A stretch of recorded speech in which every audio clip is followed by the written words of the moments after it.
مولا کائنات پیر مولا علی علیہ السلام کا یہ قول نفس کی تربیت کا وہ آئینہ ہے جو انسان کے سامنے اس کی روح کی اصلیت رکھ دیتا ہے۔ ناظرین، ہم سب کے دو چہرے ہوتے ہیں، ایک وہ جو دنیا دیکھتی ہے، وہ چہرہ جسے ہم تہذیب، اخلاق اور مصلحت کے رنگوں سے سجاتے ہیں، لیکن ایک چہرہ وہ ہے جو صرف خدا دیکھتا ہے، یا پھر ہماری تنہائی۔ پیر مولا علی علیہ السلام کا یہ فرمان عالی شان ہے کہ تمہاری تنہائی تمہیں جس طرف مائل کرتی ہے بس وہی تمہاری حقیقت ہے۔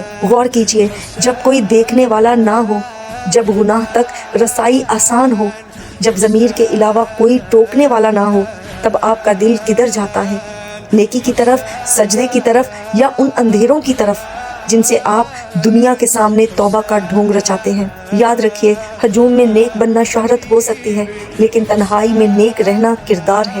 اپنی تنہائی کو پاک کیجئے، آپ کی زندگی خود بخود پاکیزہ ہو جائے گی، کیونکہ جو تنہائی میں اپنے رب سے شرماتا ہے، کائنات کی کوئی طاقت اسے رسوا نہیں کرتی۔